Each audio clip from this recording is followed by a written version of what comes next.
तो साथियों हमें क्या करना है, प्लान दिखाना स्टार्ट करना है। प्लान दिखाना है सबसे पहले डेली, क्या है ना, ये हमारी हैबिट के अंदर आना चाहिए। जैसे हम लोग क्या करते हैं, मॉर्निंग में जगते हैं और हम फ्रेश होते हैं, उसके बाद क्या, ब्रश करते हैं, अपना चेहरा धोते हैं, नाश्ता करते हैं, नहाते हैं। तो ये जैसे हमारी हैबिट है, कुछ हमारी आदत का हिस्सा है, कुछ चीजें जो करना नेसेसरी है, उसी तरीके से ये प्लान देना, फॉलो अप करना हो गया, लिस्ट बनाना, ड्रीम बनाना, ये हमारे लिए ना हमारी हैबिट के अंदर आना चाहिए। ये आप इसके लिए हैबिचुअल हो जाने चाहिए साथियों। और मैं बताना चाहूंगा,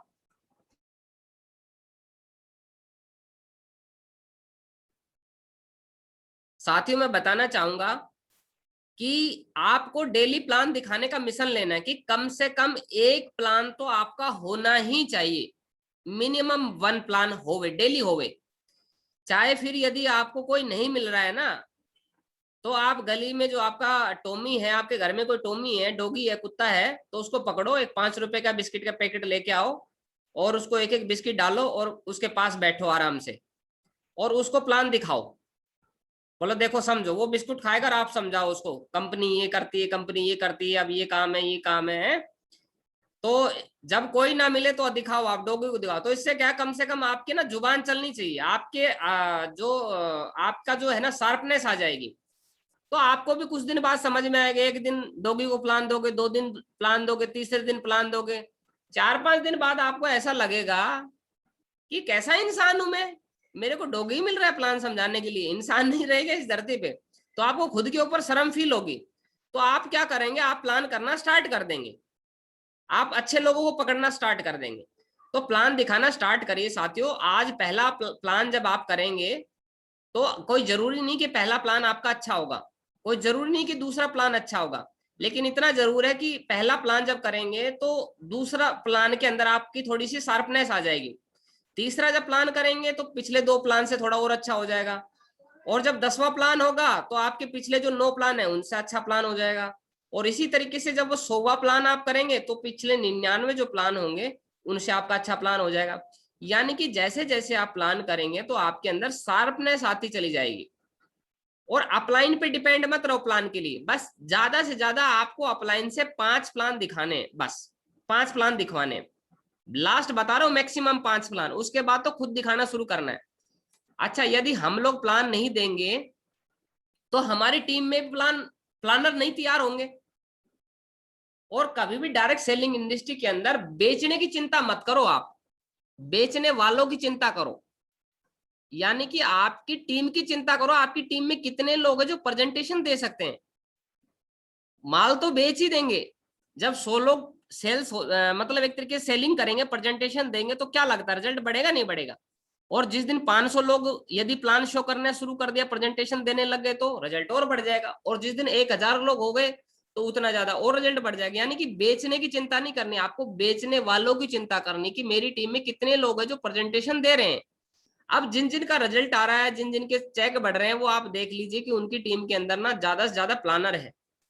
तो अपने को ज्यादा से ज्यादा प्लानर बनाने, इससे क्या होगा कि आपकी काबिलियत बढ़ेगी, आपका कॉन्फिडेंस बढ़ेगा।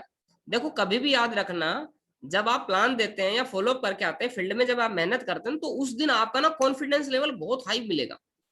मतलब आपको ऐसा लगेगा, चाहे रिजल्ट ना आए, चाहे कोई व्यक्ति आपके साथ नहीं जुड़ा हो, लेकिन आपका आत्मविश्वास है ना एकदम जनून, मतलब 7वें आसमान पे होगा, बोले तो टॉप ऑफ वर्ल्ड होगा, एकदम काबिलियत आपकी बढ़ जाएगी। दूसरा क्या, मार्केट में जब काम करेंगे, प्लान देंगे, तो अलग अलग लोगों का अनुभव जानने का मौका मिलेगा। अलग अलग तरह के लोग मिलेंगे, अलग अलग कैलिबर्स के लोग मिलेंगे, अलग अलग गुणों के लोग मिलेंगे। तो उससे आपके अंदर और कॉन्फिडेंस आएगा और अनुभव आएगा। और अनुभव सबसे बड़ा जो हमारे जीवन के अंदर सबसे बड़ी कीमत अगर यदि किसी की है तो वो है साथियों अनुभव की। पैसे से भी ज्यादा कीमती चीज होती है एक्सपीरियंस। क्योंकि एक्सपीरियंस ही तो बार बार लेके हमें पैसा, पैसा तो ऑटोमेटिक बाय प्रोडक्ट हिस्सा अनुभव का, काबिलियत का बाय प्रोडक्ट हिस्सा है ये चीजें। तो सबसे बड़ी बात ये कि जितने ज्यादा प्लान उतनी ज्यादा कमाई। तो ज्यादा से ज्यादा प्लान करना शुरू करो आप।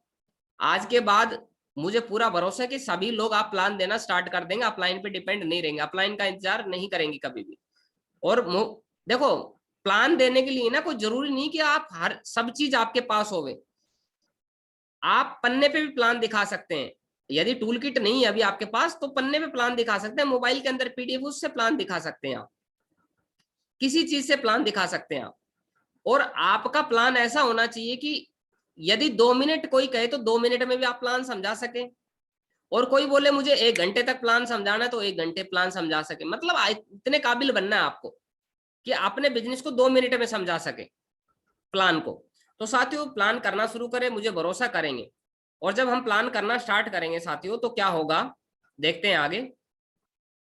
It's game of numbers, so play properly. यानी कि जो गेम है ना ये नंबर्स का गेम है साथियों, इसलिए हमें इसको प्रॉपरली खेलना है।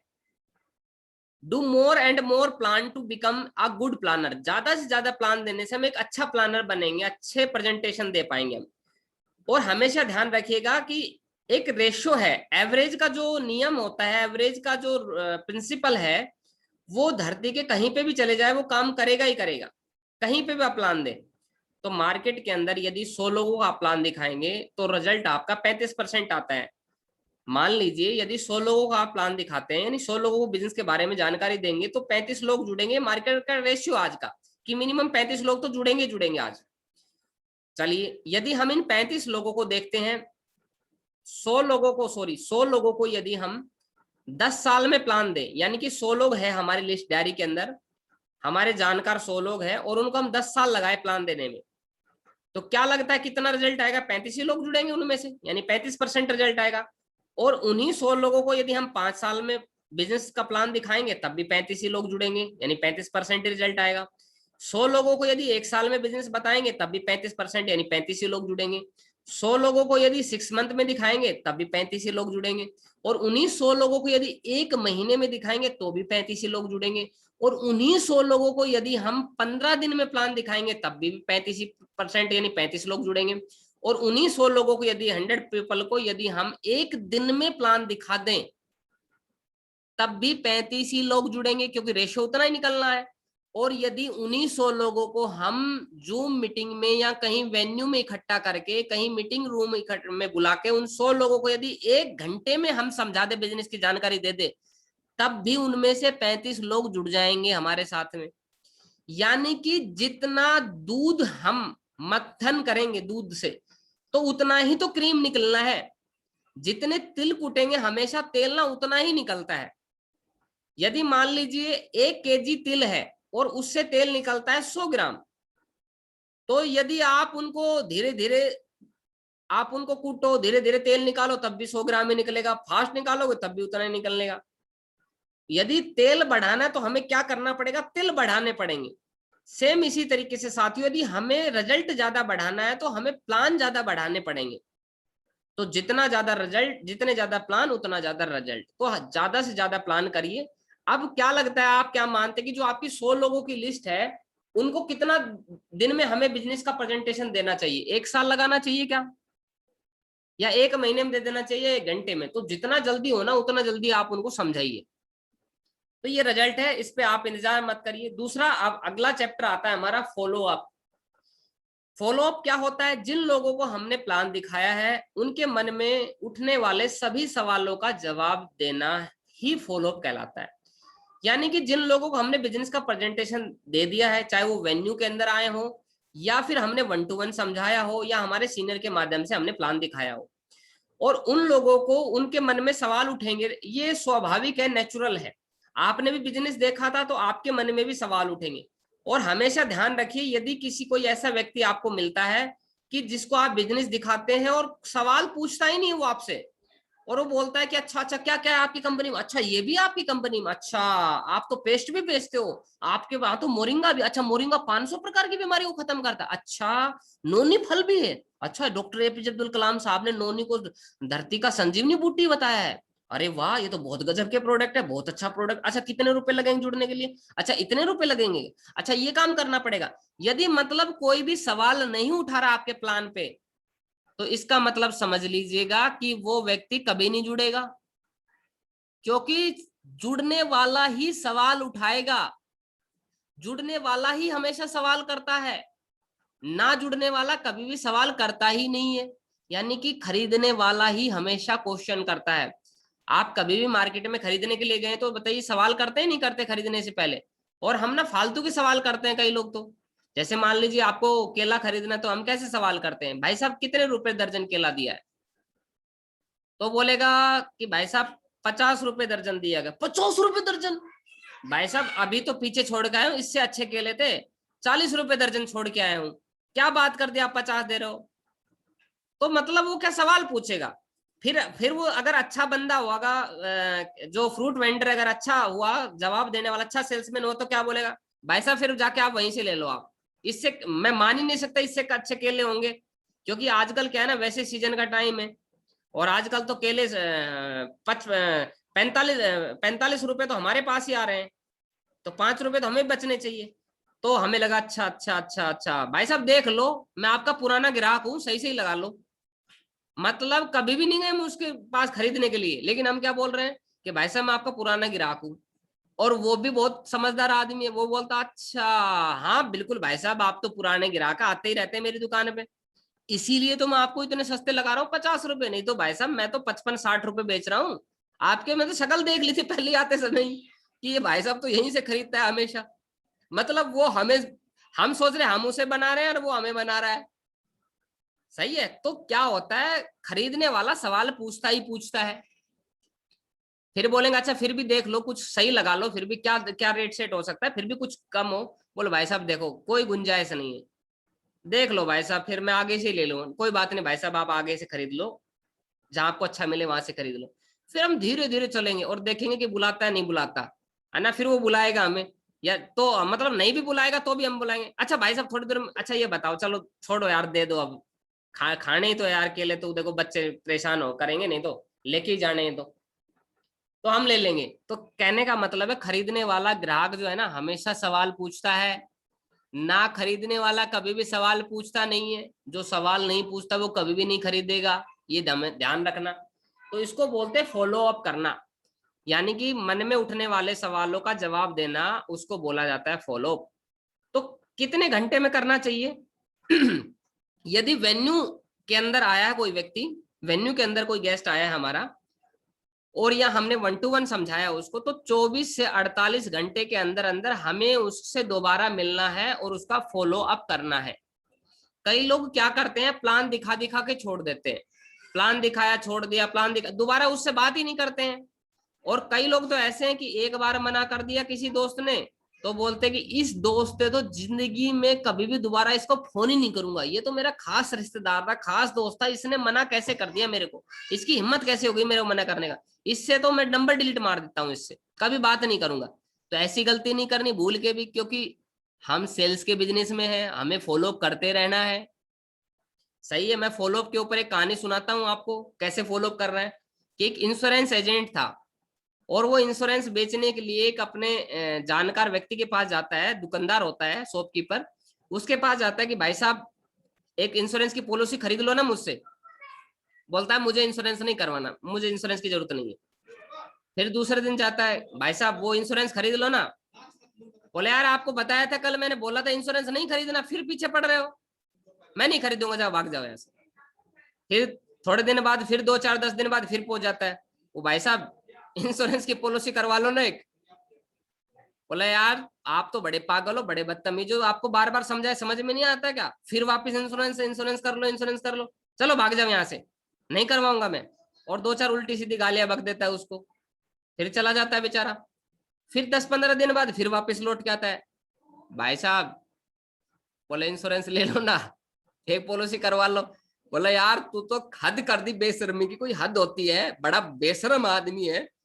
और मतलब वो क्या करता है, उसको धक्का मार देता है और बोलता है कि भाग जाए यहाँ से, नहीं तो पिटाई कर दूंगा। और वो जैसे धक्का मारता है तो वो गिर जाता है सेल्समैन। तो एजेंट क्या होता है, गिरने के बाद क्या है, फिर उठता है, और उठने के बाद बोलता है, ध्यान से समझना, उठने के बाद बोलता है, कपड़े झड़काता है, और कपड़े धूल मिट्टी साफ करने के बाद बोलता है भाई साहब देखो मजाक तो बहुत हो गया, अब एक पॉलिसी करवाई लो। तो बात समझ रहे हो? तो वो क्या कर रहा है, बार बार फॉलो अप कर रहा है।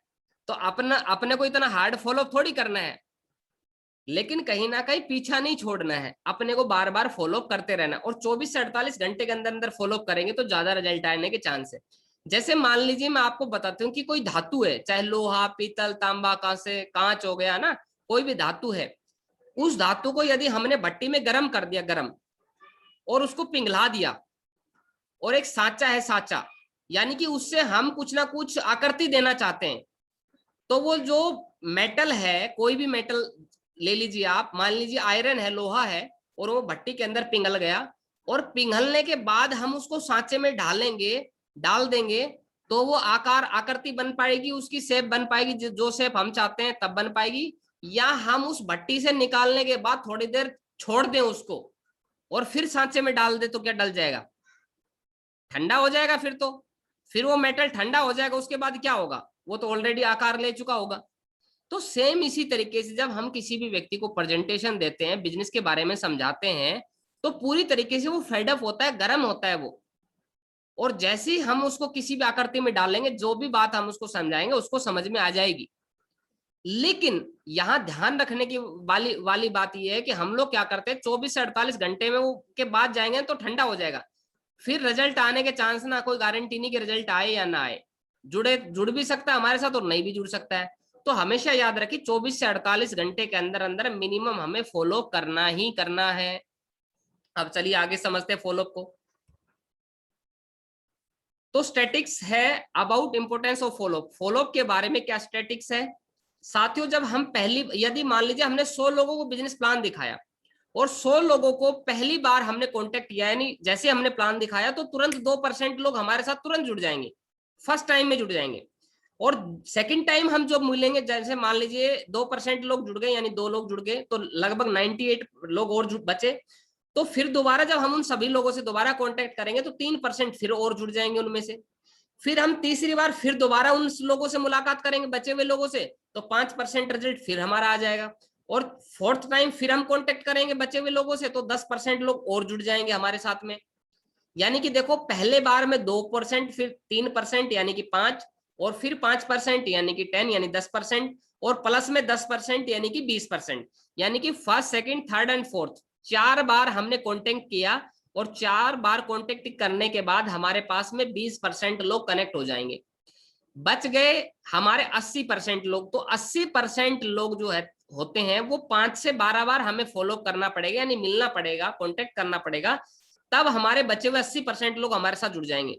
अब गलती लोग क्या करते हैं कि 4 बार मिलने के बाद 5वीं बार मिलने जाते ही नहीं है। वो गर्म हो रहा है, रिजल्ट आने ही वाला है, देने ही वाला है, लेकिन हम लोग क्या ना, हिम्मत हार जाते हैं।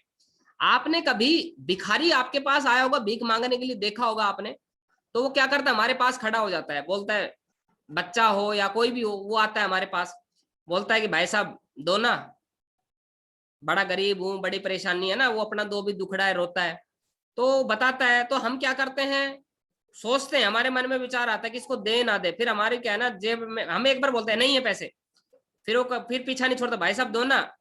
हम फिर मन में सोचते हैं यार, बोले भाई साहब नहीं है, जाओ चले जाओ।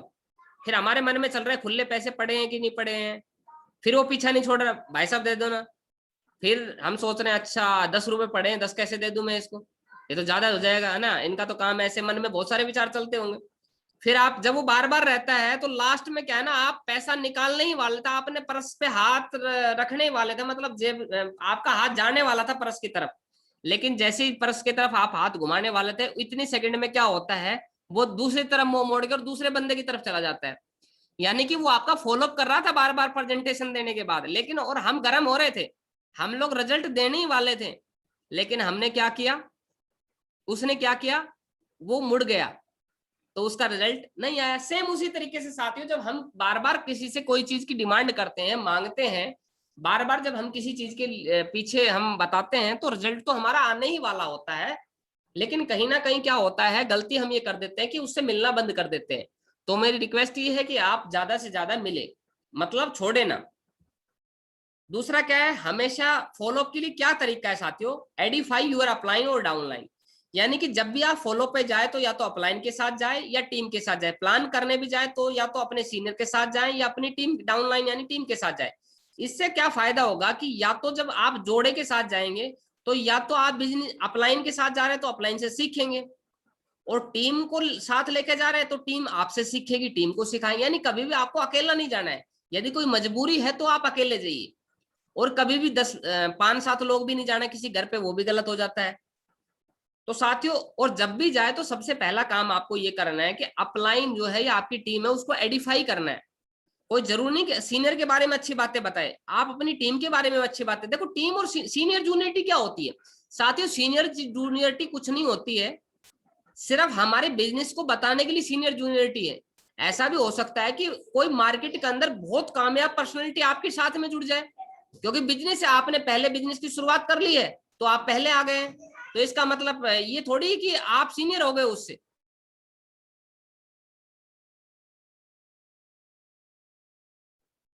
तो साथियों, मैं आपको जो बता रहा था सीनियर के बारे में, कि हमेशा याद रखिएगा कि सीनियर कुछ नहीं होता, सीनियर जूनियर सिर्फ लोगों को समझाने के लिए। तो आप अपनी टीम की भी तारीफ कर सकते हैं, बस फर्क इतना है कि सीनियर आप इसलिए हो गए कि आप ये बिजनेस में आपको ऊपर की आईडी मिल गई, इसलिए सीनियर, इसलिए सीनियर नहीं है साथियों। आपके साथ में आपसे ज्यादा उम्र के भी लोग आएंगे, आपको उनको ऐसा जरूरी नहीं कि वो आपको नमस्कार करे, जब भी आप उनसे नमस्कार करो। कई लोग उम्मीद करते हैं कि वो नमस्कार नहीं, आप भी गुड मॉर्निंग कर दो, गुड इवनिंग कर दो, आप भी रेस्पेक्ट कर सकते हैं, कोई जरूरी। कुछ लोग क्या है ना, ईगो में घूमते हैं कि मैं सीनियर, मेरे को लोग नमस्कार करें, मेरे को सर बोले, मेरे को रेस्पेक्ट दे। ऐसी गलती बिल्कुल भी नहीं करनी। तो कभी भी ईगो में नहीं आना है, तो हमेशा डाउनलाइन अपलाइन का हमेशा प्रमोशन करना है। प्रमोशन बहुत बड़ी चीज है अपने आप में। किसी भी चीज की तारीफ करने से क्या है, लोग समझ जाते हैं। जब भी प्लान देने जाते हैं तब भी आप थोड़ी सी तारीफ करिए सीनियर की।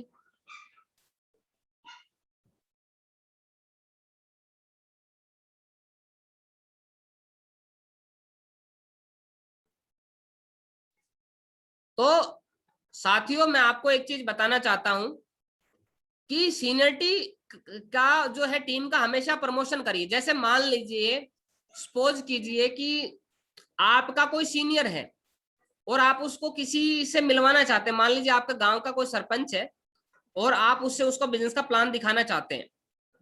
तो एक चीज आपको ध्यान रखनी है कि आप, दो तरीके हैं उस सरपंच साहब को प्लान देने के।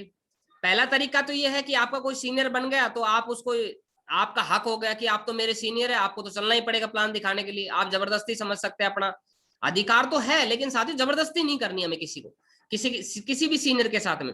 लेकिन कुछ लोग समझते हैं कि जबरदस्ती करते हैं। वो बोलेंगे सर मेरा एक गांव का सरपंच साहब है, उनको प्लान दिखाना है, या मेरे एक सीनियर है हमारी कंपनी, मेरे बॉस है, उनको प्लान दिखाना है।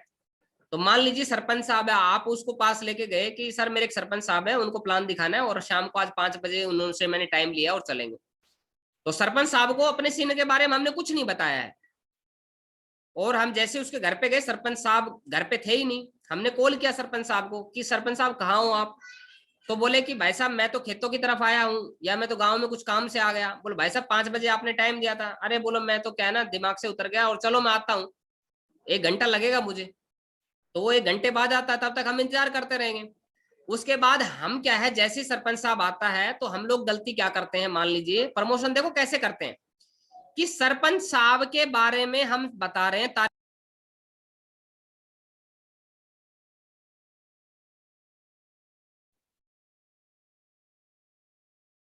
तो साथियों, हम लोग गलती क्या करते हैं, मान लीजिए कि सरपंच साहब को हम लोग बता रहे हैं, क्या बता रहे हैं, मतलब अपलाइन, सॉरी अपलाइन को हम समझा रहे हैं सरपंच साहब के बारे में।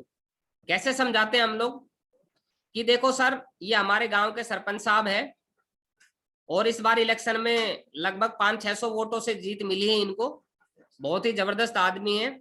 और सर लगभग हमारी ग्राम पंचायत के अंदर मैं बात करके चलूँ तो लगभग 2000 वोटें हैं। और आप सरपंच साहब को बिजनेस समझाओ, और इनको आपने समझा दिया तो मैं ये बोल रहा हूँ कि सारे तो पंच आ जाएंगे, सारे मेंबर आ जाएंगे, और अपने को डायमंड यही बना देंगे सर, और करोड़पति व्यक्ति हैं ये। और आप पूछो मत, इनके बारे में जितनी तारीफ करूं उतनी कम है। आप इनको बिजनेस एक बार समझा दो सर, और इनको क्या करना, आप मेरी लेफ्ट साइड में जो जगह खाली है ना, वहां ज्वाइनिंग करवा देना। मेरी तरफ में जो एक आईडी खाली है वहां जोड़ना, ताकि मेरा भी चेक बन जाएगा और मेरा भी काम चल जाएगा। तो आज सरपंच साहब के सामने ही बोल रहे हैं सारी बातें हम। अब सरपंच साहब के बारे में हमने इतनी तारीफ कर दी कि सरपंच को बना दिया प्रधानमंत्री। अब सरपंच साहब बोलेगा, एक बटन खोलेगा अपने कुर्ते का, और पैर के ऊपर पैर रखेगा, और बोलेगा भाई साहब बताओ क्या बेचते हो आप, दिखाओ क्या क्या प्रोडक्ट है आपके। हम बोलेंगे सरपंच साहब कोई प्रोडक्ट नहीं है, आप पहले आप थोड़ा समय दो, हम बताते हैं आपको। बोल नहीं नहीं नहीं नहीं, ये जो ब्लैक बैग है ना आपका, ये मैं सब जानता हूँ इनके अंदर क्या होता है। आप तो भाई साहब कंपनी का नाम बता दो, देखो ज्यादा कुछ बताने की जरूरत नहीं, मेरे पास इतना टाइम भी नहीं है, फटाफट बता दो क्या है। और वैसे मैं बिजी हूँ, बड़ा मुश्किल से काम छोड़ के आया हूँ। और फोन पे कॉलिंग करना शुरू कर देगा, फोन कान पे लगाएगा और बोलेगा "हाँ भाई साहब फलाना हो गया, ढिमका हो गया", इधर उधर की बातें करके बोलेगा बताओ बताओ क्या क्या है आपका। आप बताना शुरू, भाई साहब सरपंच साहब सुनो तो सही, बोल नहीं नहीं नहीं आप सुनाओ। और जैसे जैसे सुनता रहेगा, सुनेगा है नहीं हमारी बातें, और लास्ट में हम बोलेंगे भाई साहब तो करे बिजनेस शुरू। सरपंच साहब बोलेंगे किस बात का बिजनेस। बोला भाई साहब पिछले 1 घंटे से यही तो बता रहा था कि किस बात का बिजनेस। बोल नहीं नहीं मैं तो अच्छा बिजनेस है क्या, ये क्या करना पड़ता है इसमें। मतलब हमें 1 घंटा हो गया उसको समझाते हुए, लेकिन लास्ट में पूछ रहा अच्छा क्या करना पड़ता है इसमें, क्योंकि उसने हमने हमारी वैल्यू ही नहीं समझी। और उसके बाद हमारा जो प्लान फोल्डर था उसको लेके पलटेगा और बोले अच्छा आपके आप ये भी बेचते हो, आप ये भी बेचते हो, आप ये भी बेचते हो, आप ये दवाई भी बेचते हो, फलाना भी ढिमका भी है, ये भी है, ये भी है। देखो भाई साहब ऐसा है कि हमारे घर का तो डॉक्टर है, दवाइयों की जरूरत है नहीं। और क्या बताऊं, भगवान की दया से सारी मौज है मेरे पास में, कोई कमी नहीं है। और भाई साहब कभी जरूरत होगी तो बता देंगे आपको। मतलब हमने क्या क्या गलत प्रमोशन कर दिया। होना क्या चाहिए था साथियों, कि हम क्या है ना, जो सीनियर है उसको सरपंच नहीं बनाना चाहते। हम लोग जो सरपंच साहब है उनको हम डायमंड बनाना चाहते हैं, उनको बिजनेस में लाना चाहते हैं। तो हमें क्या करना चाहिए था, हमें सीनियर की थोड़ी सी प्रमोशन करना चाहिए। कैसे करना चाहिए मैं आपको थोड़ा सा बताता हूँ। जैसे मान लीजिए मेरे सीनियर है, मान लीजिए, और मेरे को क्या करना चाहिए, सरपंच साहब नमस्कार, बोल नमस्कार सर, देखिए मैंने एक बहुत अच्छा काम शुरू किया है और वो काम मैं आपको भी बताना चाहता हूँ। वो पूछेंगे क्या काम है, बोलो वो तो मैं मिलके बताऊंगा आपको, आप मुझे बताओ कब मिलोगे, शाम को 5 बजे मिलोगे या 7 बजे मिलोगे। तो बोलेगा शाम को 5 बजे आ जाओ।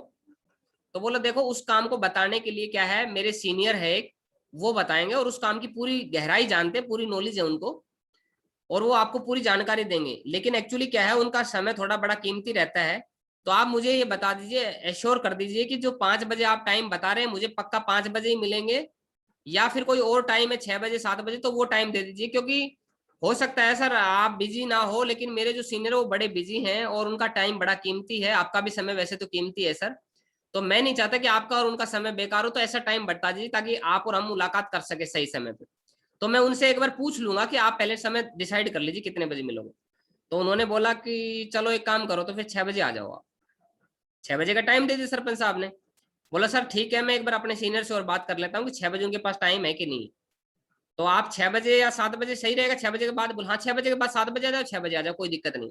फिर मैंने सीनियर को फोन किया, उनसे टाइम ले लिया कि सर ऐसे ऐसे सरपंच साहब है, उनको हमें 6 बजे चलना है। तो सीनियर ने डन कर दिया, ठीक है कोई बात नहीं 6 बजे चलेंगे। अभी क्या हुआ, सीनियर के बारे में अपने को दोबारा कॉल करना है सरपंच साहब को, सरपंच साहब बहुत बहुत बधाई हो, कॉन्ग्रेचुलेशन हो, जिस सीनियर के बारे में बात कर रहा था उनसे बात हो गई है और बिल्कुल टाइम मिल गया, राइट 6 बजे हम आपके पास मिलते हैं आपके घर पे। और सर वो गजब की नॉलेज आप देखना, आप खुद याद करो कि कितनी गजब की पर्सनैलिटी से आपने मिलाया है। मतलब बहुत कम उम्र के अंदर बहुत अच्छे विचार है, बहुत पवित्र आत्मा है। और जितनी तारीफ करूं मैं उतनी कम है, मैं तो धन्य हो गया उनके मतलब संगत में आके। और आप जब मिलेंगे तो आप भी खुद महसूस करेंगे। बड़ी बड़ी बातें नहीं फेंकनी, उल्टी बातें गलत बातें नहीं बतानी कि वो करोड़पति है, 5-7 BMW उसके पास में, और बहुत लंबे चौड़े आदमी है। मतलब उल्टी बातें नहीं बतानी, अच्छी बातें बतानी कि बहुत ही सभ्य आदमी है, अच्छे आदमी है, संस्कारी व्यक्ति। जब आपसे मुलाकात करेंगे तो आपको पता चलेगा, और बिजनेस की पूरी गहराई जानते हैं वो। जो भी आपके मन में सवाल हो सर पूछ लेना, उनका टाइम बड़ा कीमती है। तो मेरी रिक्वेस्ट ये कि आप 6 बजे पक्का मिलना। तो फिर अपलाइन को हम लेके जाएंगे। तो जैसे हम अपलाइन को लेके जाएंगे तो वहां पे हमें ये कहना है कि सर जिस शख्स के बारे में बता रहा था, मेरे सीनियर के बारे में, वो सरपंच साहब ये है बस, और ये है मेरे सीनियर। भाई इतना बोल रहे हैं। सरपंच साहब बोले अरे अरे भाई साहब आ जाओ, बड़ी तारीफ कर रहे थे ये फलाने भाई साहब आपकी। और बताओ क्या लोगे आप, ठंडा लोगे, गर्म लोगे, चाय लोगे, कोल्ड ड्रिंक्स लोगे, बताओ क्या लोगे। बोला नहीं नहीं सरपंच साहब हम तो आपका समय लेंगे, बस थोड़ा समय चाहिए। अरे नहीं नहीं भाई साहब आप बताओ क्या लोगे। ठंडा चल जाएगा। बोला हाँ कोई बात नहीं, जो इच्छा वो ले लीजिए, गर्मी हो रही है वैसे भी, ठंडा चल जाएगा। तो बोला बेटे एक काम कर, वो जो फ्रिज के अंदर बढ़िया है कोल्ड ड्रिंक्स है वो लेके आओ, और इनके लिए क्या है ना बढ़िया नमकीन बिस्कुट भी लेके आओ, है ना। तो इसका मतलब क्या है, वो आपकी बातों को सुनेगा। कोई प्रमोशन का फायदा ही है। तो हमेशा बोला जाता है कि राम से बड़ा राम का नाम। कोई आपको ये बोल दे कि एक राम आ रहा है कल 10 बजे, कौन सुने, कोई नहीं सुनेगा। लेकिन ये बोले कि कल सुबह 10 बजे वो श्री राम भगवान आ रहे हैं जिनकी लक्ष्मण जैसे भाई थे, जिनकी सीता जैसी पत्नी थी, और जिसके हनुमान जैसे परम भक्त थे, और जिसने रावण जैसे राक्षस का संहार किया, और वो श्री राम भगवान कल 10 बजे इस शहर में पधार रहे हैं, तो बताओ लाइन लग जाएगी नहीं लग जाएगी देखने के लिए। तो हर चीज का प्रमोशन होता है, फिल्में देखिए, फिल्मों पे आके सीरियल है उनका प्रमोशन करते हैं बार बार। तो आप इस चीज को समझिए, एडिफिकेशन का बहुत बड़ा महत्व है। फिर उसके बाद फिक्स करिए, टाइम फिक्स करिए फॉलो अप से, एक दिन पहले कम से कम। गिव सीडी, आपकी सीडी और डीवीडी बुक है, ये ब्राउजर, ये चीजें होनी चाहिए आपके पास में। हमेशा अपलाइन टीम के साथ जाइए, जैसे मैंने बताया, हमेशा फॉर्मल ड्रेस पहने। कीप रिलेवेंट, जो भी जरूरत का सामान है वो रखे, और जनरल टॉक से शुरू करें, यानी कि जब भी किसी घर पे जाते हैं तो उसकी फैमिली, उसके बच्चों के बारे में, यानी कि थोड़ा सा रिलेशन बिल्डअप करिए आप। और उसके बाद अप्रिशिएट करिए उसको मीटिंग अटेंड करने के लिए, प्लान के लिए। सर बहुत बहुत बधाई हो, आपने प्लान देखा, बहुत जबरदस्त प्लान है सर, बहुत बहुत बधाई हो, आपने गजब की अपॉर्चुनिटी देखी है। तो इस चीज के बारे में अपने को क्या करना है, थोड़ा सा प्रमोट करना है। उसके बाद क्या करना है, फॉलोअप के लिए इंस्ट्रक्शन क्या है। जब भी फॉलोअप करने जाते हैं तो गलती क्या करते हैं ज्यादातर लोग और क्या नहीं करना है वो देखिए। सामने वाले को खाली करे, ये थोड़ा सा मिस्टेक बाय मिस्टेक लिखा गया है, सामने वाले को खाली करना है, यानी कि उसके दिमाग को खाली करना है, पहले उसको सुनना है, अपने अपने बोलना नहीं। कई लोग क्या ना, जाते ही अपना मतलब भड़ास निकालना शुरू कर देते, भाई साहब हमारी कंपनी में ये, हमारी कंपनी में ये, हमारी कंपनी में ये चीजें, हमारी कंपनी में ये चीजें। बताओ, आप तो बताओ क्यों मना कर रहे हो आप इस काम के लिए, हमारा तो बहुत जबरदस्त काम है। तो ये चीजें डायरेक्ट नहीं बोलनी, पहले उसको सुनना है। मार्केट में लोग किसी को सुन नहीं रहा है, तो खाली करवाना। जैसे मान लीजिए भरी हुई बोतल है, यदि उस बोतल के अंदर और पानी डालेंगे तो क्या होगा, बाहर निकल जाएगा। इस सेम उसी तरीके से लोगों का दिमाग भरा हुआ है विचारों से, तो सबसे पहले उसके विचारों को खाली करवाओ आप। विवाद नहीं करना है कभी भी। यदि वो बोले आपकी ये कंपनी ऐसी होती है, बेवकूफ बनाती है, तो हाँ हाँ बिल्कुल सर आप सही कह रहे हैं, बिल्कुल बिल्कुल बिल्कुल बिल्कुल भाई साहब, बिल्कुल बिल्कुल ऐसा ही होता है भाई साहब, हाँ बिल्कुल सर, कंपनियां बेवकूफ बनाती है सर। तो जो भी बोले उसकी सहमति जाहिर करनी है, कुछ भी बोले वो सहमत होना, हाँ सर बिल्कुल बिल्कुल सही कह रहे हैं, बिल्कुल बिल्कुल। तो पहले वो धीरे धीरे जब हम सहमत होते रहेंगे तो वो अपने आप को बोलेगा हाँ मैं सही आदमी हूँ मतलब। फिर बीच में ना बोलना, उस जब वो कोई बोल रहा तो उसकी बात नहीं काटनी कभी भी। उसके घर में कोई ट्रॉफी है, कोई अवार्ड है, तो उसके बारे में डिस्कस करना है, उसके परिवार के बारे में डिस्कस करना है, उसके बच्चों के बारे में जानना है। मुस्कुराते रहना है, सीरियस नहीं होना है, कभी भी दुखी नहीं होना है। जब भी वो बोले कि भाई साहब ये हो गया, फलाना हो गया, डिमका हो गया, बोला भाई साहब ऐसे कैसे बोल रहे हैं मेरी कंपनी, बोले सब फ्रॉड कंपनी, फ्रॉड काम होता है। भाई साहब बोला आपकी हिम्मत कैसे होगी मेरी कंपनी के बारे में ऐसा बोलने का। ऐसा नहीं बोल, दुखी नहीं होना, माथे में तोड़ी नहीं पड़नी चाहिए। कई लोग माथे पे ना, फोरहेड पे क्या होता है, लकीरें आ जाती है, तो ऐसा नहीं करना। दुखी नहीं होना कभी, उत्साह में रहना, हमेशा एक्साइटेडमेंट है, बिल्कुल भाई साहब क्या बात है, गजब सर गजब। और हमेशा ध्यान रखिए, कोई भी सवाल का जवाब देने से पहले, ये फॉर्मूला है, ऑलवेज यूज फॉर्मूला F4, यानी feel felt found. Feel felt found, यानी पहले बोलना, कोई भी सवाल करे, बोला आपकी कंपनी फ्रॉड है, बोला आप बिल्कुल सही कह रहे हैं सर, मुस्कुराना है और बोलना आप बिल्कुल सही कह रहे हैं सर, आप बिल्कुल सही कह रहे हैं। और फिर बोलना है मुझे भी बिल्कुल ऐसा ही लगता था सर, जैसे आप बोल रहे हैं, जब मैं जुड़ा नहीं था इस कंपनी में, तो मुझे भी सेम टू सेम फील करना है, महसूस करना है, सेम मुझे भी ऐसा ही लगता था। लेकिन जब मैंने इस कंपनी के बारे में जुड़ा और जानकारी ली, तो मैंने पाया कि बात ये नहीं, बात तो कुछ और है।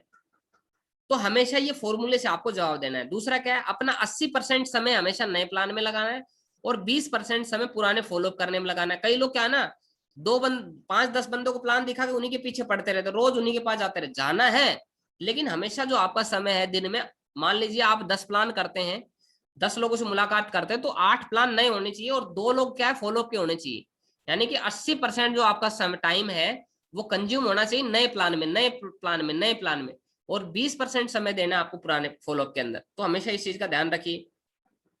फॉलोअप इन वेन्यू, वेन्यू के अंदर कैसे फॉलोअप करना है, जैसे हमारी जो मीटिंगें चलेगी वो वेन्यू के अंदर कैसे होगा, तो वेन्यू के अंदर फॉलोअप करने के लिए, वैसे देखो जो क्लोजिंग होती है वो 3 तरह की होती है, before closing, during closing, after closing. Before closing यानी सक्सेस स्टोरी, जब भी आप किसी को वेन्यू में ले जाते हैं, मीटिंग में ले जाते हैं, तो एक तो तरीका ये है कि जो भी वहां पे बातें बताई जाएगी उन पे भरोसा करे और भरोसा ना भी करे।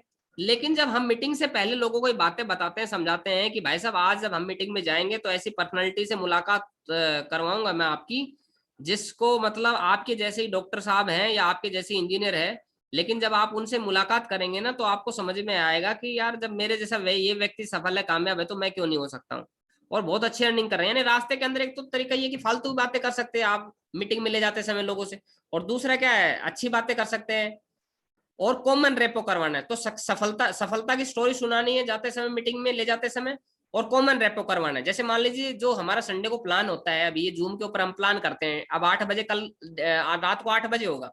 तो इसमें दो तरीके हैं कि जब आप मीटिंग में बुलाओ तो उससे पहले ये कर सकते हो कि कुछ ना बताओ, और दूसरा ये कर सकते हो कि भाई साहब आपके जैसा आप डॉक्टर हैं, एक मैडम है डॉक्टर साहब, और देखना आप बड़ा गजब का काम कर रहे हैं, एक आर्मी से है आपकी, जैसे आप आर्मी हो ना, वो भी शख्स आर्मी में, और इस काम को बहुत बिंदास तरीके से कर रहे हैं, और बहुत मतलब मजा आ रहा है। आप देखेंगे तो आपको पता चलेगा कि मेरे जैसे व्यक्ति है। फिर ड्यूरिंग क्लोजिंग का मतलब है यदि आप उनके साथ बैठे हैं तो मीटिंग का इन्वायरमेंट को बनाए, तालियां बजाएं, है ना, क्लैपिंग करें लाउडली, है ना, यस नो का रेस्पॉन्स दे। तो इससे क्या होगा ना, उसका टेंशन आएगा। अगर वो नींद नांद में होगा, कोई इधर उधर ध्यान रख रहा होगा, तो बीच बीच में कोनी मारते रहने, पास में बैठ जाना, बोल देखो भाई साहब मैं बता रहा था ना, यही है वो डॉक्टर साहब, ये मैं बता रहा था ना, जो आर्मी वाला बंदा आप जैसा ही है, वो देखो यही है। मैं बता रहा था ना, एक टीचर है हमारे साथ, देखो जैसे आप टीचर हो तो देखो ये फलाना कोनी मार रहे हो उसको, देखो यही यही यही टीचर है वो जिसके बारे में मैं बता रहा था। लास्ट में उससे मिल तो उसको भरोसा बढ़ जाएगा। फिर आफ्टर क्लोजिंग है round the circle. Round the circle के अंदर जैसे ये राउंड आपकी पिक्चर लग रही है, इस तरीके से बैठना और एक एक लोगों से ना पूछना है, नॉकआउट पंच करने हैं। सर कैसा लगा प्लान, अच्छा लगा, अच्छा तुरंत तुरंत चलो सर करते हैं शुरुआत। तो सर करो शुरुआत, बताओ आज से करो कल से कमाना चालू करोगे, तो तुरंत नॉकआउट पंच करना है अपने को। तो सर्किल बनाइए, नॉकआउट पंच करिए, जो मैंने बताया था आपको, focus on sign up only, form भरवाने पे काम करिए, और डोंट स्टार्ट ऑब्जेक्शन, और ऑब्जेक्शन हैंडल मत करिए कभी भी वेन्यू पे। कई लोग क्या करते हैं मीटिंग के दौरान ना, 10 लोग बैठे, 2-3 लोग हमारी तरफ देख रहे हैं, और हम लोग ना वहीं पे ऑब्जेक्शन करना शुरू करते हैं। वो बोलता है कंपनी क्या काम करती है, हम बोलते हैं भाई साहब ये कंपनी ये काम करती है, वहीं ऑब्जेक्शन हैंडल करते हैं, वहां नहीं करने, घर पे करने, मिलके करने। तो ऑब्जेक्शन वहीं पे हैंडल नहीं करने। दूसरा क्या है, handling at round the circle के अंदर, in first person does not sign up. अगर कोई पहला व्यक्ति नहीं भरता है तो दूसरे व्यक्ति के पास अपने को जाना है। अब ये कुछ सवाल है, अब जैसे मेरे पास पैसे नहीं है, कुछ लोग बोलते हैं मेरे पास पैसे नहीं है, आता है सवाल, तो पहला आपको मुस्कुराना है। आप फोन पे पूछते होंगे ना, फॉलोअप करते होंगे, तो क्या बोलना है, कोई बोलता है कि मेरे पास पैसे नहीं है, तो क्या बोलना है सबसे पहले, आप बिल्कुल सही कह रहे हैं भाई साहब, आप बिल्कुल सही कह रहे हैं, एकदम सही कह रहे हैं। और फिर बोलना है कि आप बिल्कुल सही कह रहे हैं, जब मैं जुड़ा था तो मेरे सामने भी यही सवाल था कि मेरे पास भी पैसे नहीं थे।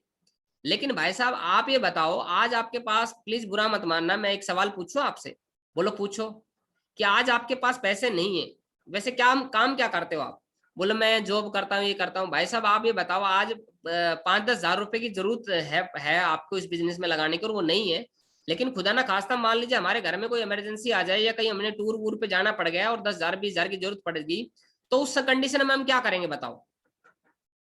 तो हम बोलेंगे पैसे नहीं है। तो क्या ये 10,000 की जरूरत कभी फिर दोबारा पड़ सकती है, नहीं पड़ सकती। कहाँ कहाँ पड़ सकती है, शादी में, पार्टी में, बर्थडे में, घूमने में, फिरने में, इमरजेंसी में। तो जब जब जरूरत पड़ेगी तो आपके टेप रिकॉर्डर में गाना बजता रहेगा कि पैसे नहीं है, पैसे नहीं है, पैसे नहीं है, पैसे नहीं है, पैसे नहीं है, पैसे नहीं है, पैसे नहीं है, पैसे नहीं है, पैसे नहीं है, पैसे नहीं है, पैसे नहीं है, पैसे नहीं है।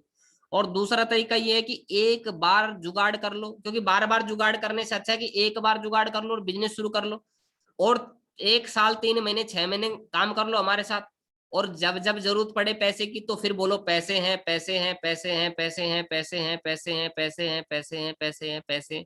तो ज्यादा ऑप्शन क्या है बताओ।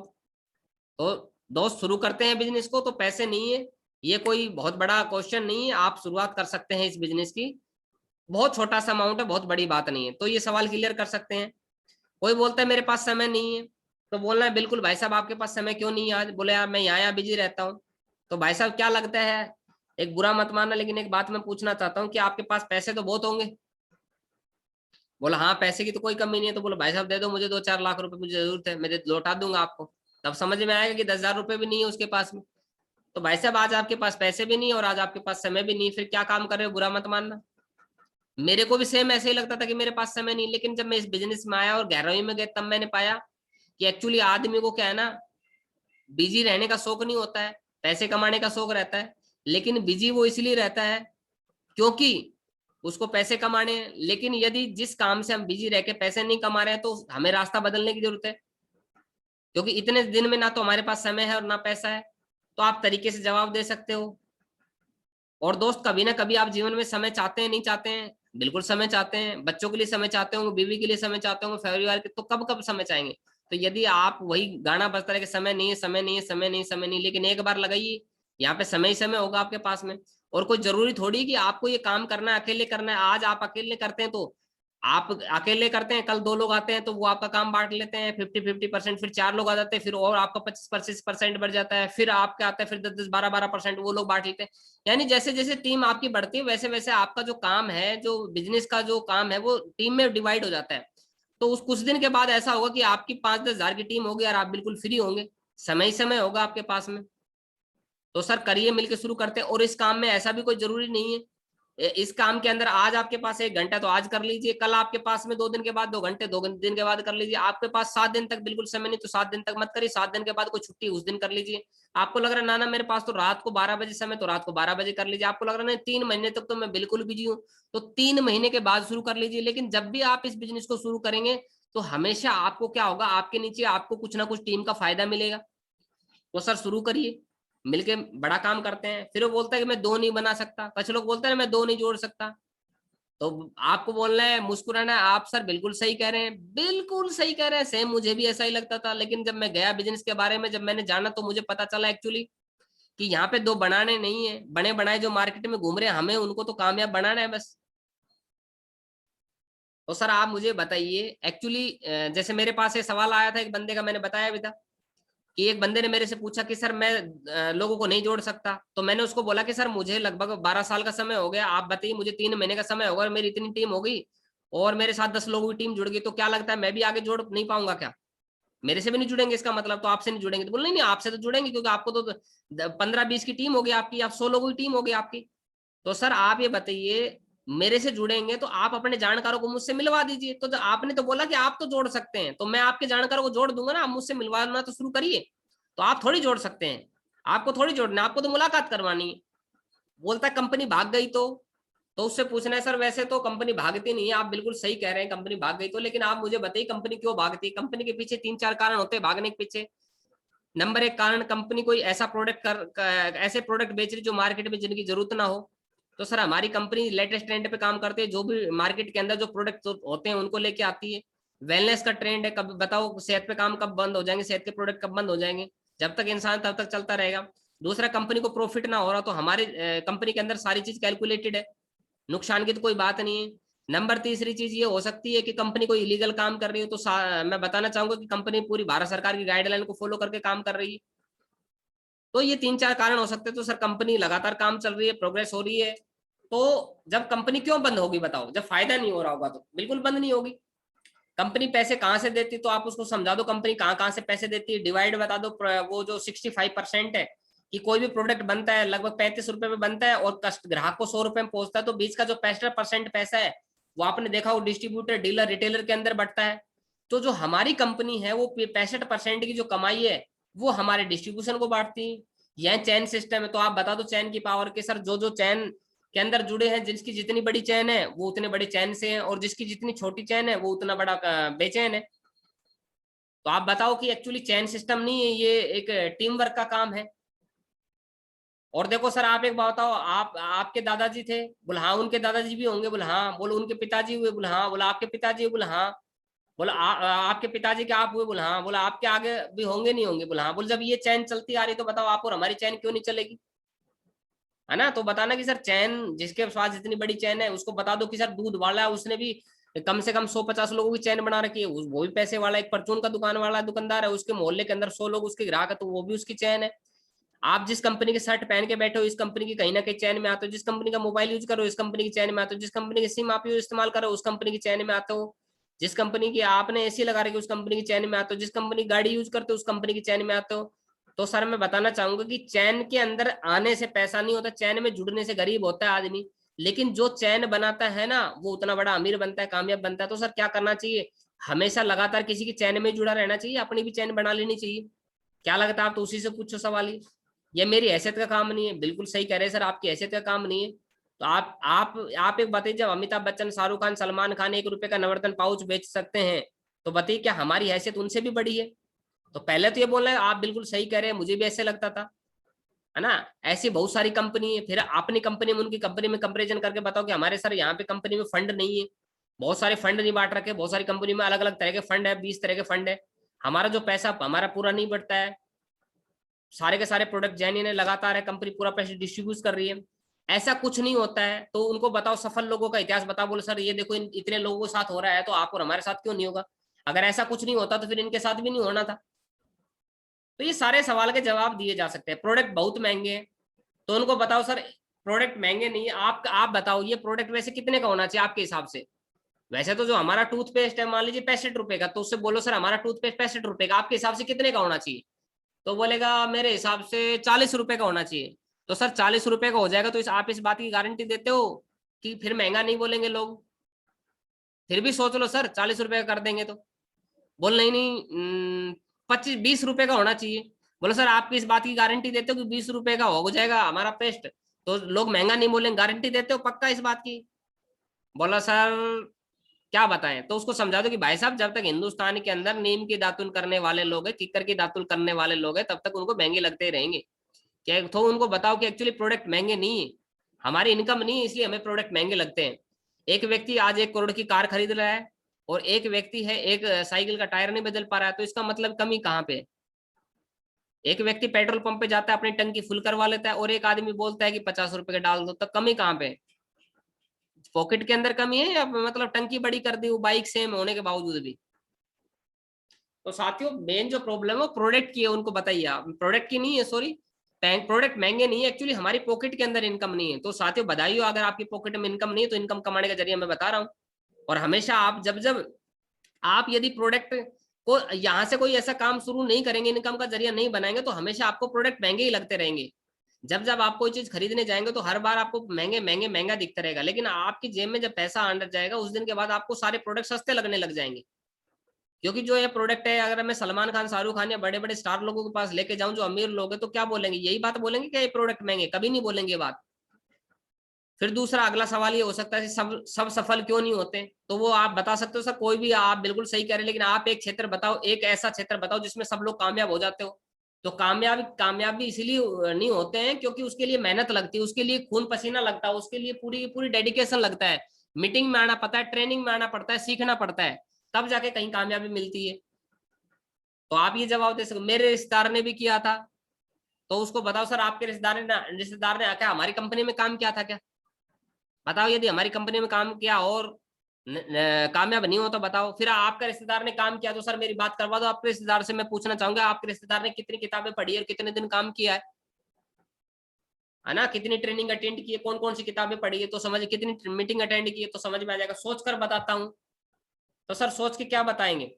तब तक तो आपको नुकसान हो जाएगा, है ना? सोच लीजिए आप, मैं यहीं बैठा हूँ कितने तो 10 मिनट में बात कर लेता हूँ फोन पे एक बंदे से, तब तक आप सोच लीजिए। बोले नहीं कल बताऊंगा। सर सोचने में इतना क्या टाइम मत लेना। पिताजी से पूछ कर बताऊं तो उसके पापा जी से पूछ लो, उनका जवाब क्लियर करो। कर तो रहा हूं पर चल नहीं रहा है ना? कई सारे सवाल हो सकते हैं। मैं तो कर रहा हूं पर टीम नहीं काम कर रही, तो ये इनका जवाब एक, जब हम लीडर्स एलडीपी करेंगे तो उसके अंदर सभी का जवाब देंगे। घर वाले सपोर्ट नहीं कर रहे हैं, सब बताएंगे एक करके। तो साथियों ये हमें आगे सर्किल है, इसको फॉलो करना है। Dream list, invitation, show the plan, follow, closing.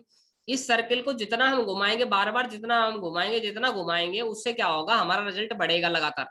इसको डुप्लीकेट करना है, खुद ट्रेनिंग में आना है, खुद लिस्ट बनानी, खुद ड्रीम बनाने, और नीचे टीम हमारी ड्रीम बनाएगी, लिस्ट बनाएगी, इन्विटेशन करेगी, शो द प्लान करेगी, फॉलो करेगी।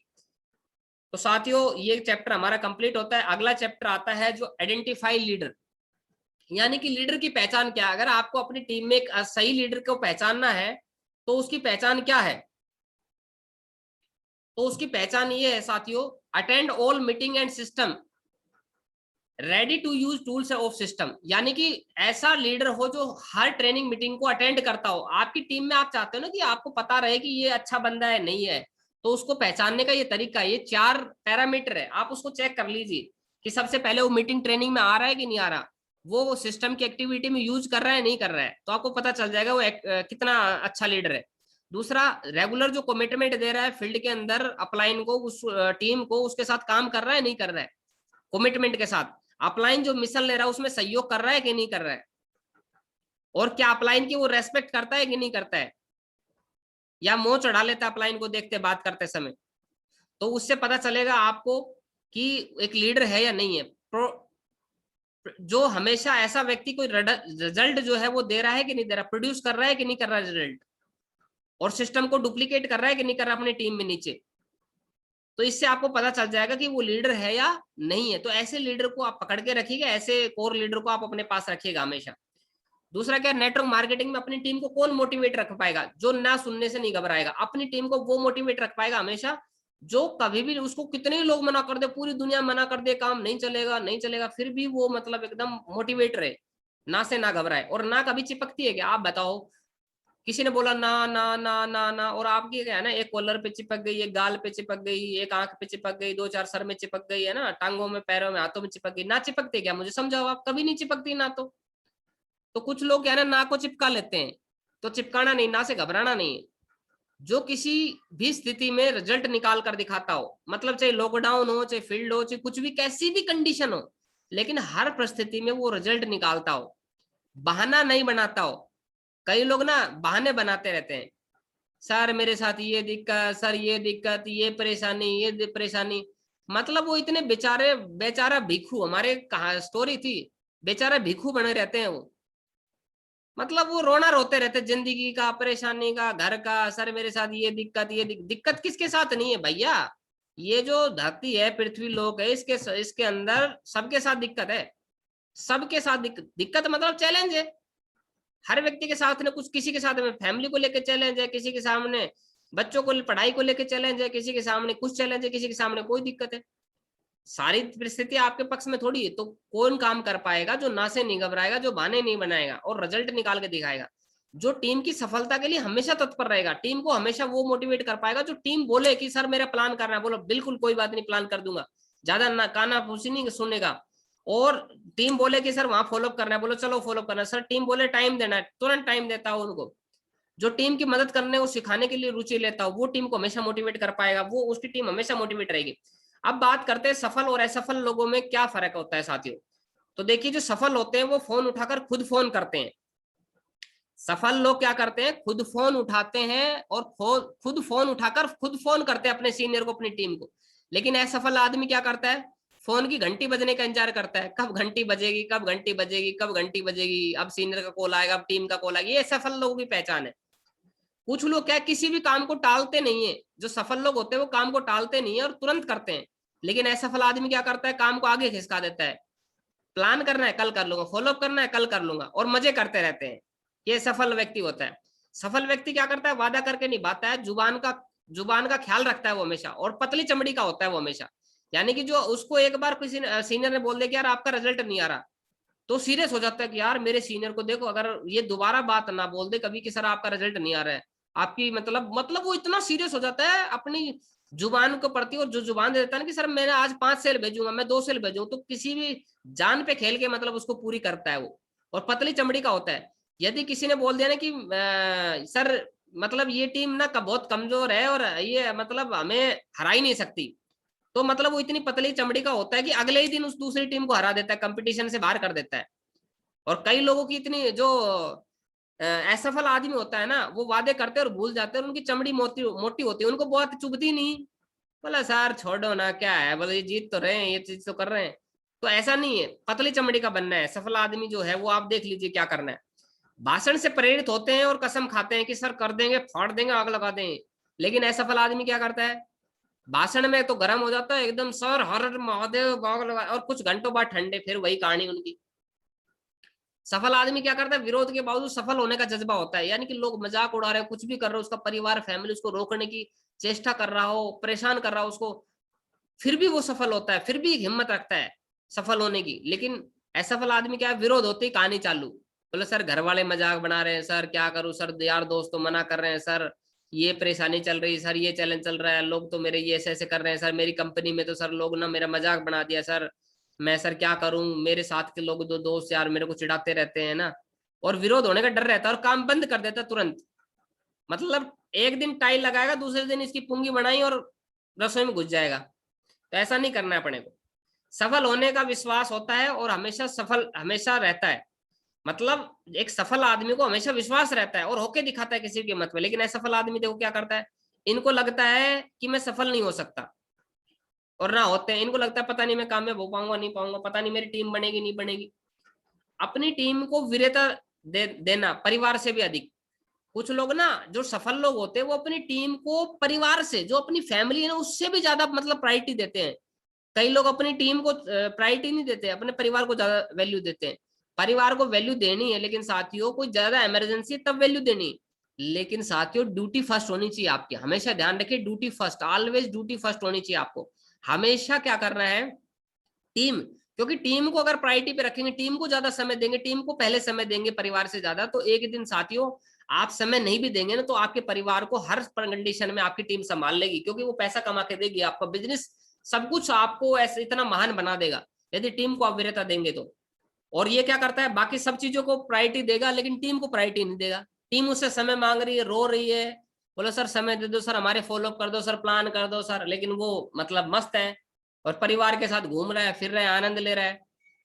और सफल आदमी क्या करता है, काबिलियत बढ़ाने पर पूरा ध्यान देता है रोजाना निरंतर। लेकिन असफल आदमी क्या करता है, ना किताब पढ़ता है ना सीखता है, कभी पढ़ लिया कभी नहीं पढ़ लिया, कभी मीटिंग में आ गया कभी नहीं आएगा, आ गया तो बिना डायरी पेन लेके बैठा है, कभी आउट हो जाए कभी फिर ज्वाइन कर लेगा, कभी आउट हो जाए कभी ज्वाइन कर लेगा। ये सफल असफल लोग की पहचान है। मतलब अपने आप को बस नजरों में दिखा के रहते हैं, तरीके से उनका कुछ होता नहीं कि करना है कि नहीं करना है बिजनेस तरीके से।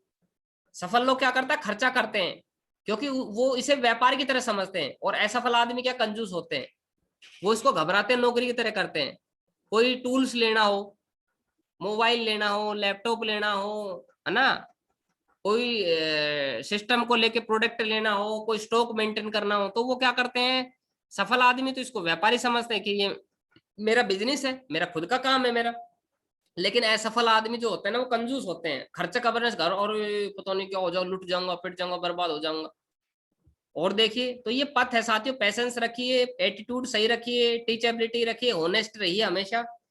और SW5L रूल ये याद रखिए, कुछ सम विल कम, कुछ लोग आएंगे कुछ लोग नहीं आएंगे, तो क्या फर्क हुआ, कुछ लोग आपका इंतजार कर रहे हैं तो आप काम चालू रखो। और लॉ ऑफ एवरेज का सिद्धांत हमेशा याद रखिए कि 10 लोगों को बताएंगे तो 7 लोग आपकी बात सुनेंगे, और 4 लोग कम से कम आपका बात देखने आएंगे, बिजनेस प्लान देखेंगे, और कहीं ना कहीं एक व्यक्ति जरूर जुड़ेगा। तो साथियों ईमानदारी से काम करिए, ऑनेस्टी से काम करिए, सीखते रहिए लगातार। और ये प्रोसेस है, ऑलवेज हमेशा इस प्रोसेस को टीम पे डालना है, खुद रहना है। नंबर 1 प्रोसेस क्या है साथियों, चलो देखते हैं। बेसिक स्टेप ऑफ थर्सडे, यानी कि बेसिक जो सक्सेस स्टेप्स है हमारे, वो हर शुक्रवार के दिन होते हैं या थर्सडे को होते हैं, जब भी हो तो वो आपको आना है। संडे का प्लान है, इसमें कनेक्ट रहना है और टीम को कनेक्ट करवाना है। वीकली जो टॉप मीटिंग रहती है, टॉप लीडर मीटिंग रहती है, उसके अंदर कनेक्ट होना है, टीम को करवाना है। जो हमारा कोर है जो आज चल रहा है, इस कोर में खुद आना है, टीम को लेके आना है। लीडर्स मीटिंग होती है, LDP होगी हमारी, उसमें आना है, टीम को लेके आना है। फंक्शन जो होते हैं उसके अंदर खुद आना है, टीम के अंदर लेके आना। और सबसे जो बड़ी मीटिंग है हमारी, जिसको हम बोलते हैं हमारे बिजनेस का तूफान बन जाता है, जहां पे संस्कार डाले जाते हैं, उसको बोला जाता है बूट कैंप। और ये भी लगभग 3-4 दिन की हम स्टार्ट करने वाले, लॉकडाउन पूरी तरीके से खुल के, और उसमें बड़ा आनंद आने वाला है आपको और आपकी टीम को, मजा आने वाला, खुश हो जाएंगे आप। तो साथियों बूट कैंप के अंदर आपको ध्यान रखना है अपना, इसको अंदर प्रोसेस में डालना है। तो ये प्रोसेस है, ये सीढ़ियां है, इसको निरंतर। अब आप देख लीजिए क्या आपने सारी मीटिंगों से गुजर चुके हैं, सबसे पहले खुद गुजरना है, खुद लेनी और टीम को दिलवानी है। और एक चीज ध्यान रखिए कि लोग क्या बोलते हैं आपके बारे में, इस चीज पे फर्क नहीं पड़ता, क्योंकि लोगों ने किसी को नहीं छोड़ा। ये गधे वाली स्टोरी मेरी यूट्यूब चैनल पे भी पड़ी है, उसको सब्सक्राइब कर लीजिए, उसमें बहुत सारी चीजें मैं डालता रहता हूँ, नई नई चीजें, तो वो आपको नोटिफिकेशन उसका आता रहेगा, और आपको बहुत सारी चीजें पता रहेगी। तो ये स्टोरी है, आपने सुनी भी होगी, कि एक बार क्या होता, 2 लोग जो है, एक हस्बैंड वाइफ गधे को लेके जाते रहते हैं, तो कुछ लोग हंसते हैं, हा हा, है गधा होते हुए पैदल जा रहे हैं देखो इनको। उसके बाद दोनों गधे पे बैठ जाते हैं, फिर क्या होता है, फिर लोग आगे मिलते हैं, बोलो दया नहीं है इनको, दोनों गधे पे बैठे थे, वो दया नहीं आ रही इनको।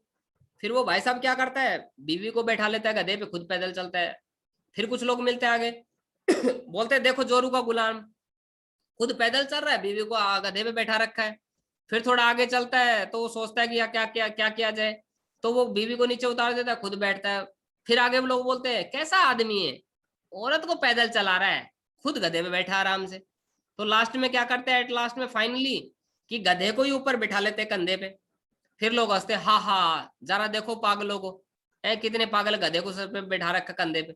तो शिक्षा क्या है साथियों, लोगों को कमेंट्स करने में मजा आता है। आप कुछ भी करो, अच्छा करो बुरा करो, जो भी करो, लोगों को कमेंट्स करने में मजा आता है। इसलिए आपको जो सही लगता है वो करो, लोगों को काम है बोलने का, उनको बोलने दो। हाथी चले बिजार, कुत्ते भौंके हजार। हाथी की चाल हाथी की चाल से बिजार होकर चलना है, एकदम मस्त चलना है।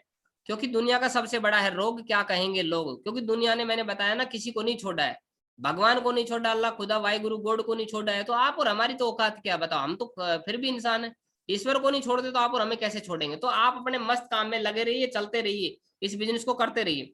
उसके बाद साथियों, जब बड़े सपने देखने वाले होते हैं, उनको 4 पड़ावों से गुजरना पड़ता है। पहले लोग मजाक उड़ाएंगे, फिर लोग साथ छोड़ देंगे आपका, फिर लोग विरोध करेंगे आपका कि भाई ऐसे कैसे हो गया, और फिर वही लोग कहेंगे कि हम तो जानते थे एक दिन कि आप एक दिन जरूर कुछ बड़ा काम करोगे। तो इन पड़ावों से गुजरना पड़ेगा।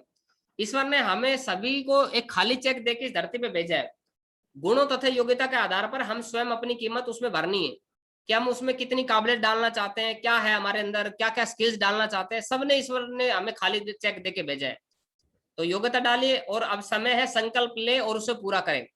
नेक्स्ट लेवल का संकल्प ले, लैपटॉप क्या लेना उसका संकल्प ले, मोबाइल क्या लेना उसका संकल्प ले। देखो, संकल्प की शक्ति बहुत बड़ी है।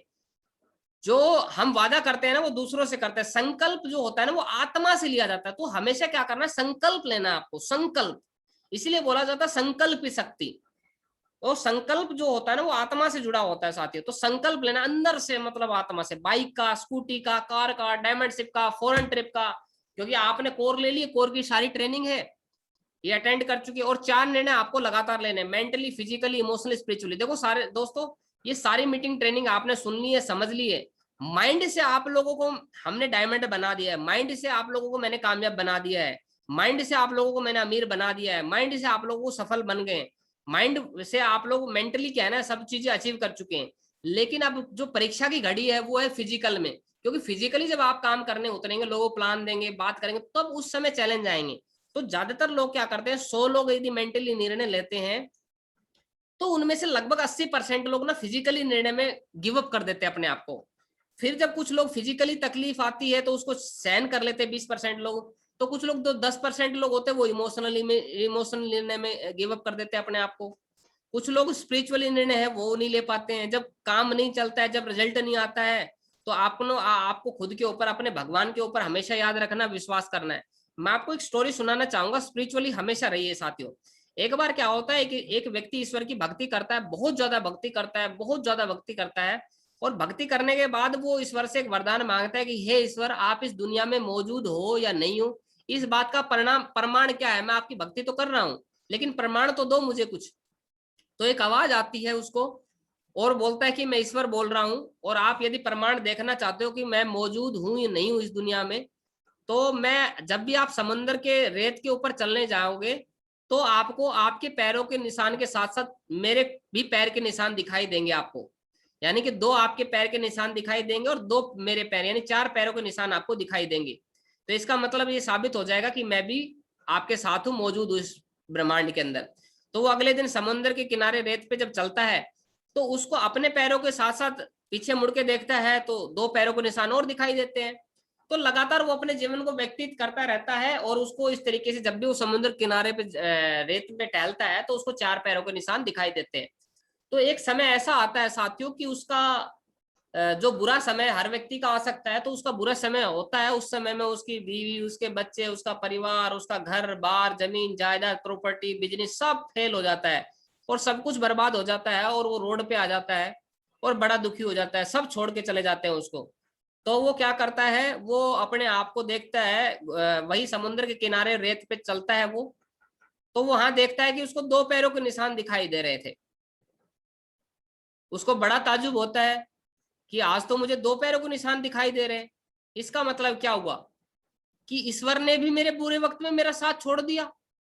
कम से कम ईश्वर को तो मेरा साथ नहीं छोड़ना चाहिए था। मैं दुनिया छोड़ दी, बीवी बच्चे जमीन जायदाद दोस्त रिश्तेदार सब साथ छोड़ के, चलो मैं उनका भरोसा कर सकता हूँ, लेकिन ईश्वर मेरा साथ छोड़ देगा, ये मैं कैसे भरोसा कर लूं। ईश्वर ने मेरा साथ छोड़ दिया, इसका मतलब तो ईश्वर सही चीज नहीं है, भगवान गलत है, बुरा है। तो इस तरीके से वो बोलता है और झुंझलाता रहता है। लेकिन फिर दोबारा से एक समय आता है कि उसका सब बीवी बच्चे, सब परिवार, बिजनेस, मान सम्मान, संपत्ति सब वापस लौट के आ जाता है साथियों। उसके बाद फिर वो समंदर के रेत पे जब चलता है, तो उसके बाद कुछ दिन बाद उसको फिर 4 पैरों के निशान दिखाई देते हैं। फिर वो भगवान से बात करता है कि हे ईश्वर, जब मेरा बुरा वक्त था तो मेरी बीवी, बच्चे, परिवार, मेरा घर परिवार, दोस्त, रिश्तेदार सब छोड़ के मुझे चले गए।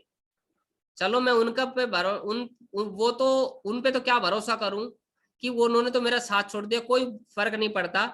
लेकिन मेरे बुरे वक्त में आपने मेरा साथ छोड़ दिया, ये तो आपने बहुत गलत किया मेरे साथ, बहुत बुरा किया आपने कि मेरा साथ छोड़ दिया आपने। मैंने इतनी पूजा आराधना करता हूं मैं आपकी। तो ईश्वर आवाज देता है पीछे से कि मूर्ख इंसान, आपको क्या लगता है कि मैं आपका साथ छोड़ चुका था? बोला हाँ ईश्वर, आपने मेरा साथ छोड़ दिया था। बोला आपको कैसे पता कि मैंने आपका साथ छोड़ दिया था? तो वो इंसान बोलता है, वो व्यक्ति बोलता है कि हे ईश्वर, मुझे इसलिए पता था क्योंकि जब मैं पीछे मुड़ के देख रहा था तो मुझे 4 पैर के निशान नहीं दिखाई दे रहे थे, उस रेत के ऊपर 2 पैरों के निशान दिखाई दे रहे थे। तो ईश्वर बोलता है कि मूर्ख प्राणी, मूर्ख इंसान, आपको क्या लगता है कि जो 2 पैर के निशान थे वो तेरे निशान थे क्या? वो तेरे निशान नहीं थे, वो 2 पैर के निशान मेरे थे। और उस समय तेरी मौत हो चुकी थी, बस मैं तेरे जिस्म को, तेरे शरीर को लेके चला जा रहा था, समुन्द्र पे ढो रहा था। तेरे बुरे वक्त में मैंने तेरा साथ नहीं छोड़ा है, लेकिन आज तेरा अच्छा समय लौट आया है तो मैं तू दोबारा से जिंदा किया है मैंने, तू दोबारा से पूरी सृष्टि को पूरी दोबारा से रचना करना पड़ा, मैंने नियम बदलने पड़े हैं तेरी भक्ति को देख के, तेरी आस्था श्रद्धा को देख के। लेकिन तूने मेरे से आस्था श्रद्धा डिगा दी, इसका मुझे भरोसा नहीं था। तो दोस्त हमेशा याद रखिएगा, किसी भी कीमत पे आपका ईश्वर आपका साथ नहीं छोड़ेगा। आपको हमेशा अपने ईश्वर पे, अपने वाहिगुरु अल्लाह गॉड के ऊपर कभी भी भरोसा नहीं तोड़ना चाहिए साथियों। तो साथियों ईश्वर आपका जरूर साथ देता है, इस चीज का विशेष ध्यान रखिएगा, विशेष मानिएगा साथियों। ईश्वर कभी भी आपको बुरे वक्त में आपकी जरूर मदद करता है साथियों, कभी भी याद करके देख लेना। तो ये 4 निर्णय हैं, आपको पग पग पे लेने पड़ेंगे, दिन दिन लेने पड़ेंगे, रोज लेने पड़ेंगे, डेली लेने पड़ेंगे, mentally, physically, emotionally, spiritually daily लेने पड़ेंगे। तो साथियों जो चीजें मैंने बताई आज, व्हाट यू डिसाइड, क्या डिसाइड किया है?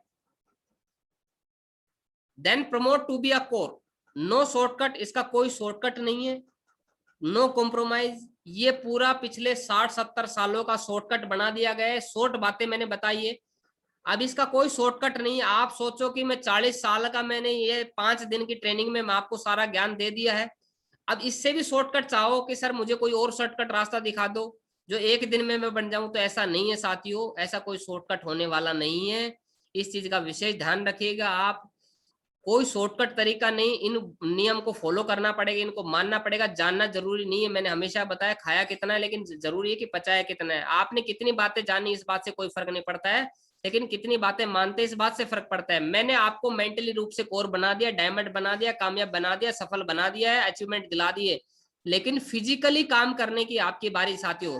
कंफर्ट जोन में नहीं जाना है, कंफर्ट जोन में नहीं चले जाना है। पता चले कि बोला दारा सिंह की फोटो देखी तो बोला लगा थोड़ा व्यायाम करूं, और बोला घर पे चारपाई दिखी तो लगा थोड़ा आराम करूं, तो ऐसा नहीं होना चाहिए। लगातार सफल, देखो 2 चीजें होती है साथियों, एक इंसान होता है जिसको बोलता है हार्ड वर्किंग यानी कि परिश्रमी, और एक को बोला जाता है पुरुषार्थ पुरुष। तो साथियों परिश्रमी व्यक्ति में और पुरुषार्थ जो पुरुष होता है उसमें फर्क होता है। परिश्रमी व्यक्ति वो होता है कि जब तक उसका शरीर मेहनत करता है तब तक वो काम करता है, लेकिन पुरुषार्थ व्यक्ति जो होता है वो साथियों उस समय काम करता है जब उसका शरीर, जब मेंटल दिमाग उसके विचार भी बंद कर देते हैं, उसके बावजूद भी वो काम करता है, उसके बावजूद भी वो मेहनत करता है, वही होता है पुरुषार्थ पुरुष साथियों। तो हमेशा अपने को परिश्रमी नहीं बनना है, पुरुषार्थ करना है हमेशा। तो पुरुषार्थ करेंगे, मुझे पूरा भरोसा है, बिकॉज योर ओवन बिजनेस, आपका खुद का बना बिजनेस है। अब कभी भी आप ये नहीं बोलेंगे सर मेरे अपलाइन ने धोखा दे दिया था, मेरी टीम ने धोखा दे दिया था, सिस्टम ने धोखा दे दिया था, कंपनी ने धोखा दे दिया था, कभी कोई धोखा नहीं दिया, क्योंकि सारी एथिक्स प्रिंसिपल आपको बता दिए गए हैं। यदि कल आपका काम नहीं चला तो मैं आपको चिट्ठी लिखूंगा, बस मैं आपको नोटिस दूंगा, मैं आपको बताऊंगा कि आपका कहाँ काम नहीं चल रहा है। यदि आप बोलेंगे सर मेरा रिजल्ट नहीं आ रहा है, तो मैंने बोलूंगा प्लान करो, प्लान बनाया क्या आपने? आप बोलोगे सर मैं मेरे काम नहीं चल रहा है, मैं बोलूंगा आपने ड्रीम बनाए क्या, आपने लिस्ट बनाई क्या? यानी इसका कोई शॉर्टकट तरीका नहीं। तो साथियों बहुत बहुत बधाई हो, कोर गेट्स मोर। कोर जो बन जाता है वो रेगुलर चेक बनाता है, कुछ दिनों के बाद अगर कोर की जो बातें मैंने बताई है यदि लगातार फॉलो कर लेते हो, अपने अंदर डाल लेते हो, अपनी क्वालिटी के अंदर डाल लेते हो, इनको अपने गुणों के अंदर शामिल कर लेते हो, तो साथियों कुछ दिनों के बाद आपके लगातार चेक बनते हैं, आपको ग्रेट सफलता मिलती है, डायनेमिक लीडरशिप निकल के आती है, एक गजब के एक ऐसे व्यक्ति बनते हो कि हजारों लाखों की भीड़ में आपको पहचान मिलती है, आपको एक अलग नाम फेम आइडेंटिटी से जाना जाता है साथियों, और बहुत ही फर्दर आपको डायमंडशिप मिलती है, और इसके अलावा बहुत कुछ आपको मिलता है साथियों। तो बहुत बहुत बधाई हो साथियों, कांग्रेचुलेशन हो, बधाई दूंगा आपको कि आपने 5 दिन का जो कोर्स सेशन है वो पूरी तरीके से सफलतापूर्वक अटेंड कर लिया साथियों। इन्हीं शुभकामनाओं के साथ मैं अपने शब्दों को विराम दूंगा। हो सकता है मेरे माध्यम से कोई गपशप, कोई बुरी बात, कोई गलत बात जाने अनजाने में निकल गई 5 दिनों में, तो छोटा बड़ा भाई समझ के माफ कर दीजिएगा। जितनी भी अच्छी बातें थी वो हमारी कंपनी की थी, सिस्टम की थी, उनको आप लेने की कोशिश करिएगा, अच्छी बातें लेने की कोशिश करिएगा। दिमाग में कोई गलत बात बैठ गई उसको डिलीट कर देगा साथियों। तो आपने अपना कीमती समय दिया 5 दिन का, इसके लिए मैं बहुत बहुत दिल से बहुत बहुत धन्यवाद देता हूँ साथियों। प्रेम पूर्वक आप सभी का बहुत बहुत धन्यवाद। Thank you very much, wish you all the best साथियों, and go diamond. Thank you very much साथियों, बहुत बहुत धन्यवाद साथियों, थैंक यू।